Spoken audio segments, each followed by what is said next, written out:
आकाशवाणी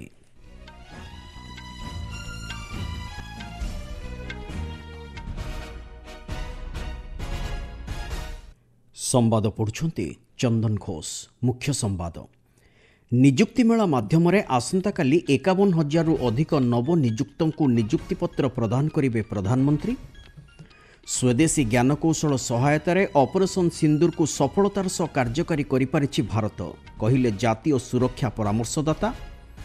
एक स्वच्छ परिवेश अनुकूल गमनागमन प्रक्रिया को सशक्त करने लगी आज देश में प्रथम थर लगी आरंभ है ई ट्रक प्रोत्साहन कार्यक्रम। छत्तीसगढ़ नारायणपुर जिले में आज आत्मसमर्पण कले 22 जन माओवादी।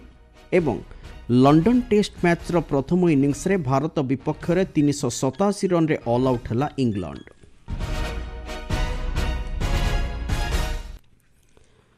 देशर 47 स्थान में आसंता काली 16 रोजगार मेला अनुष्ठित हेबो। प्रधानमंत्री नरेंद्र मोदी वीडियो कॉन्फ्रेंसिंग माध्यम 51,000 रु अधिक नवनिजुक्तों को निजुक्ति पत्र प्रदान करेंगे। ए संपर्क में एक रिपोर्ट। प्रधानमंत्री नरेंद्र मोदी आसंताकाली वीडियो कॉन्फ्रेंसिंग माध्यम विभिन्न सरकारी विभाग एवं संगठन गुड़िकर 51,000 रु अधिक नवनिजुक्तों को निजुक्ति पत्र प्रदान करेंगे। देशर 47 स्थान में 16तम रोजगार मेला आसंताकाली अनुष्ठित होछि। रेल, गृह, स्वास्थ्य एवं परिवार कल्याण, श्रम एवं निजुक्ति तथा डाक विभाग समेत अन्यान्य विभाग और मंत्रालय में नवनिजुक्त माने निजुक्ति पाइबे। ए पर्यंत देश में रोजगार मेला माध्यम 10 लाख रु अधिक निजुक्ति पत्र प्रदान करा जायछि। देश में निजुक्ति सुजोग सृष्टि करबा उपरे सर्वोच्च प्राथमिकता देबापई निजर प्रतिबद्धता स्वरूप 2022 मसीहा अक्टोबर 22 रे प्रधानमंत्री नरेंद्र मोदी एही रोजगार मेलार शुभारंभ करथिले। रोजगार मेला युवपीढ़ी को सशक्त करबा सहित राष्ट्र निर्माण में सेमानकर भागीदारी निमंते सार्थक अवसर प्रदान करबा दिगरे एक महत्वपूर्ण भूमिका ग्रहण करिबो। एही अवसर रे नूतन भावे नियुक्त हेबाकु थिबा एही युववर्ग को संवर्धित करिबार कार्यक्रम रहिछि। आकाशवाणी संवाद विभाग पई मु सरिता साहू। स्वदेशी ज्ञानकौशल सहायतार भारत ऑपरेशन सिंदूर को सफलतार सह कार्यकारी करिपारिछि बोली जातीय सुरक्षा परामर्शदाता अजित डोभाल कहिसंति। आज आईआईटी मद्रासर 62तम समावर्तन उत्सव में जोगदे निजर अभिभाषण रखी से कहते से कहते आमर अत्याधुनिक स्वदेशी ज्ञानकौशल जोगो भारत मात्र 28 मिनिट रे पाकिस्तान 9टी सीमा पार आतंकी शिविर गुड़ी को नष्ट करिबार सफल होइछि। विशेषकर भारतीय सेनार अत्याधुनिक ज्ञानकौशल निर्मित ब्रह्मोस क्षेपणास्त्र, समन्वित वायु कमांड व्यवस्था और युद्ध क्षेत्र में थिबा राडार गुड़िकर कार्यकारिता संतोषजनक हो पारिछि। 1000 वर्ष अवधि मध्य एभली स्वर्णिम अध्याय संपर्क में देशर युववर्ग संपूर्ण रूपे अवगत होइछन्ति। क्वांटम कंप्यूटिंग, कृत्रिम बुद्धिमत्ता, विरल खनिज द्रव्य भली देशर संबल को व्यवहार करी नूतन ज्ञानकौशल उद्भावन करने उपरे श्री डोभाल देशर युववर्ग को आह्वान देइछन्ति। एहा द्वारा 2047 मसीहा सुद्धा भारत एक विकसित राष्ट्र रे परिणत होई परिबो बोली से कहिसन्ति। आगामी 22 वर्ष मध्य शिक्षा, दक्षता, वैषयिक ज्ञानकौशल रे सुसज्जित भारतर बृहत युववर्ग देशर अभिवृद्धि दिगरे सहायक होई परिबे बोली श्री डोभाल आशा व्यक्त करिसन्ति। से कहिसन्ति भारतर एक अनन्य भू राजनीतिक परिस्थिति रहिछि। एहार सद उपयोग करा जाई आंतर्जातिक स्तर रे विभिन्न क्षेत्र रे केवल संयोगीकरण करा जाई परिबो नाही, बरं सभ्यता को संरक्षण करा जिबा सहित आध्यात्मिक सशक्तिकरण दिग संभव होई परिबो बोली श्री डोभाल मत व्यक्त करिसन्ति।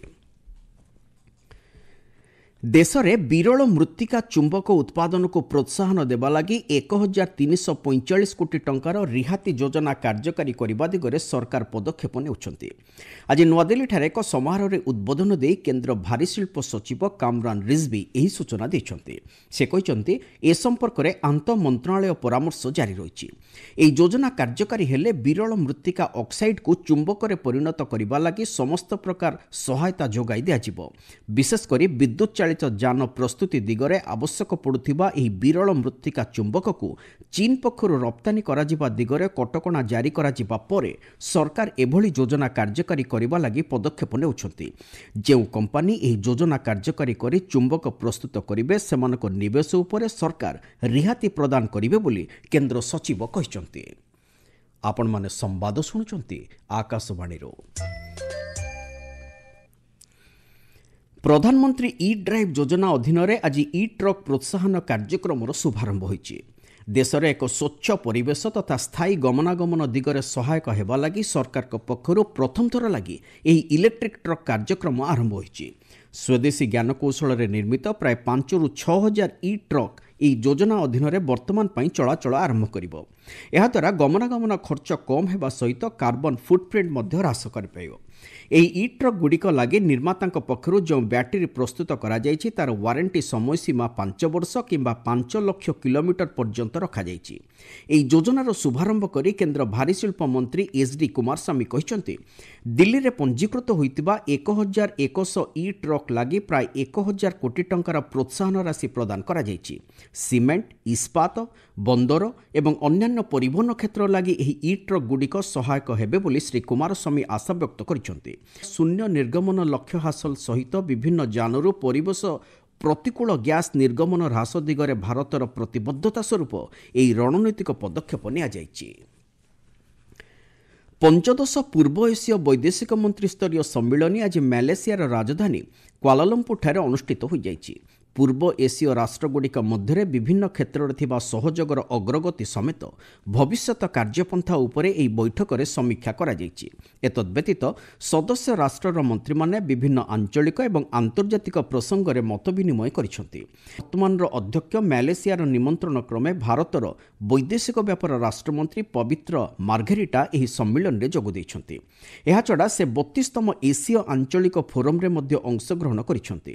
2005 ମସିହାରେ 18ଟି ରାଷ୍ଟ୍ରକୁ ନେଇ ଗଠିତ ପୂର୍ବ ଏସୀୟ ସମିଟ୍ ଏସୀୟ ପ୍ରଶାନ୍ତ ମହାସାଗରୀୟ ଅଞ୍ଚଳର ଭୂ ରାଜନୈତିକ, ଅର୍ଥନୈତିକ ଏବଂ ରଣନୈତିକ କ୍ଷେତ୍ରରେ ଏକ ଗୁରୁତ୍ୱପୂର୍ଣ୍ଣ ଭୂମିକା ନିର୍ବାହ କରିଥାଏ।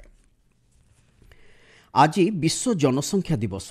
ବର୍ଦ୍ଧିତ ଜନସଂଖ୍ୟା ଯୋଗୁଁ ସମଗ୍ର ଦେଶ ତଥା ବିଶ୍ୱରେ ସୃଷ୍ଟି ହେଉଥିବା ବିଭିନ୍ନ ଆହ୍ୱାନକୁ ମୁକାବିଲା କରିବା ପାଇଁ ପ୍ରତିବର୍ଷ ଜୁଲାଇ 11 ତାରିଖ ଆଜିର ଦିନରେ ଏହି ଦିବସ ପାଳନ କରାଯାଇଥାଏ।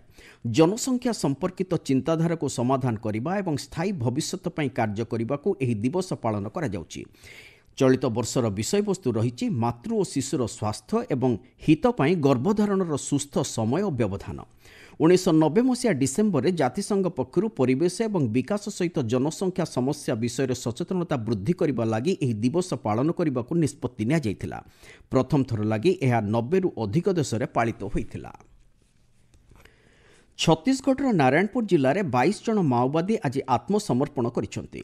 ଏ ସମ୍ପର୍କରେ ସାମ୍ବାଦିକମାନଙ୍କୁ ସୂଚନା ଦେଇ ଜିଲ୍ଲା ପୁଲିସ ଅଧୀକ୍ଷକ ରବିନ୍ସନ୍ ଗୁରିଆ କହିଛନ୍ତି, ଏହି ମାଓବାଦୀଙ୍କ ଲାଗି ମୋଟ 37,50,000 ଟଙ୍କାର ପୁରସ୍କାର ରାଶି ଘୋଷଣା କରାଯାଇଥିଲା। ଆତ୍ମସମର୍ପଣ କରିଥିବା ମାଓବାଦୀମାନଙ୍କୁ ସମାଜର ମୁଖ୍ୟ ସ୍ରୋତରେ ଫେରାଇ ଆଣିବା ଲାଗି ରାଜ୍ୟ ସରକାରଙ୍କ ନୂତନ ପୁନଃ ଥଇଥାନ ନୀତି ଅନୁଯାୟୀ 50,000 ଟଙ୍କା ଲେଖାଏଁ ପ୍ରୋତ୍ସାହନ ରାଶି ପ୍ରଦାନ କରାଯିବ ବୋଲି ଶ୍ରୀ ଗୁରିଆ ସୂଚନା ଦେଇଛନ୍ତି।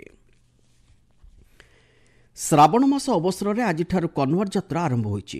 ଦେଶର ବିଭିନ୍ନ ଭାଗରୁ ଶ୍ରଦ୍ଧାଳୁମାନେ ଗଙ୍ଗାଜଳ ସଂଗ୍ରହ କରିବା ଲାଗି ଉତ୍ତରାଖଣ୍ଡର ହରିଦ୍ୱାର, ଋଷିକେଶ, ନୀଳକଣ୍ଠ ମହାଦେବ ଓ ଗଙ୍ଗୋତ୍ରୀ ଧାମରେ ପହଞ୍ଚିବାରେ ଲାଗିଛନ୍ତି। ଚଳିତ ବର୍ଷର ଏହି ଯାତ୍ରା ଆସନ୍ତା 23 ତାରିଖ ପର୍ଯ୍ୟନ୍ତ ଅନୁଷ୍ଠିତ ହେବ। ଚଳିତ ବର୍ଷ ପ୍ରାୟ 7 କୋଟି କାନୱାରିଆ ଏଥିଲାଗି ଉତ୍ତରାଖଣ୍ଡରେ ପହଞ୍ଚିଥିବାର ସମ୍ଭାବନା ରହିଛି ବୋଲି ଆମ ସମ୍ବାଦଦାତା ଜଣାଇଛନ୍ତି। ପାକିସ୍ତାନର ବାଲୁଚିସ୍ତାନ ପ୍ରଦେଶରେ 9 ଜଣ ବସ୍ ଯାତ୍ରୀଙ୍କର ଅଜଣା ବନ୍ଧୁକଧାରୀଙ୍କ ଦ୍ୱାରା ମୃତ୍ୟୁ ହୋଇଛି। ସରକାରୀ ମୁଖପାତ୍ରଙ୍କ ଦ୍ୱାରା ଦିଆଯାଇଥିବା ସୂଚନା ଅନୁଯାୟୀ ଝୋବ୍ ଅଞ୍ଚଳ ନିକଟରେ ଯାତ୍ରୀବାହୀ ବସ୍ଗୁଡ଼ିକୁ ସଶସ୍ତ୍ର ଦୁର୍ବୃତ୍ତ ପ୍ରଥମେ ଅଟକାଇ ସେମାନଙ୍କର ପରିଚୟପତ୍ର ଯାଞ୍ଚ କରିଥିଲେ। ପରେ ନିର୍ଦ୍ଧାରିତ କେତେଜଣ ଯାତ୍ରୀଙ୍କୁ ସେମାନେ ଗୁଳି କରିଥିଲେ ବୋଲି ଜଣାଯାଇଛି। ତେବେ ଏଥିଲାଗି ଏପର୍ଯ୍ୟନ୍ତ କୌଣସି ସଂଗଠନ ନିଜକୁ ଦାୟୀ କରିନାହାନ୍ତି ବୋଲି ସରକାରୀ ମୁଖପାତ୍ର କହିଛନ୍ତି। ଲଣ୍ଡନରେ ଚାଲିଥିବା ଆଣ୍ଡରସନ୍ ତେନ୍ଦୁଲକର ଟ୍ରଫିର ତୃତୀୟ ଟେଷ୍ଟ ମ୍ୟାଚ୍ର ଆଜି ଦ୍ୱିତୀୟ ଦିନରେ ଗତକାଲିର ସ୍କୋର 251 ରନ୍ରୁ ଆରମ୍ଭ କରି ଇଂଲଣ୍ଡ ଆଜି ପ୍ରଥମ ଇନିଂସରେ 387 ରନ୍ରେ ଅଲ୍ ଆଉଟ୍ ହୋଇଯାଇଛି। ଦଳ ପକ୍ଷରୁ ଜୋ ରୁଟ୍ ସର୍ବାଧିକ 104 ରନ୍ କରିଛନ୍ତି। ଭାରତ ପକ୍ଷରୁ ଜସପ୍ରୀତ ବୁମରା 75 ରନ୍ ଦେଇ 5ଟି ୱିକେଟ୍ ଅକ୍ତିଆର କରିଥିବା ବେଳେ ନୀତିଶ କୁମାର ରେଡ୍ଡି ଓ ମହମ୍ମଦ ସିରାଜ 2ଟି ଲେଖାଏଁ ଏବଂ ରବୀନ୍ଦ୍ର ଜାଡେଜା ଗୋଟିଏ ୱିକେଟ୍ ଅକ୍ତିଆର କରିଛନ୍ତି। ମୁଖ୍ୟ ସମ୍ବାଦଗୁଡ଼ିକ ପୁଣି ଥରେ। ନିଯୁକ୍ତିମେଳା ମାଧ୍ୟମରେ ଆସନ୍ତାକାଲି 51,000ରୁ ଅଧିକ ନବନିଯୁକ୍ତଙ୍କୁ ନିଯୁକ୍ତିପତ୍ର ପ୍ରଦାନ କରିବେ ପ୍ରଧାନମନ୍ତ୍ରୀ। ସ୍ୱଦେଶୀ ଜ୍ଞାନକୌଶଳ ସହାୟତାରେ ଅପରେସନ୍ ସିନ୍ଦୁରକୁ ସଫଳତାର ସହ କାର୍ଯ୍ୟକାରୀ କରିପାରିଛି ଭାରତ, କହିଲେ ଜାତୀୟ ସୁରକ୍ଷା ପରାମର୍ଶଦାତା। ଛତିଶଗଡ଼ର ନାରାୟଣପୁର ଜିଲ୍ଲାରେ ଆଜି ଆତ୍ମସମର୍ପଣ କଲେ 22 ଜଣ ମାଓବାଦୀ ଏବଂ ଲଣ୍ଡନ ଟେଷ୍ଟ ମ୍ୟାଚ୍ର ପ୍ରଥମ ଇନିଂସରେ ଭାରତ ବିପକ୍ଷରେ 387 ରନ୍ରେ ଅଲ୍ ଆଉଟ୍ ହେଲା ଇଂଲଣ୍ଡ। ସମ୍ବାଦ ଶେଷ ହେଲା।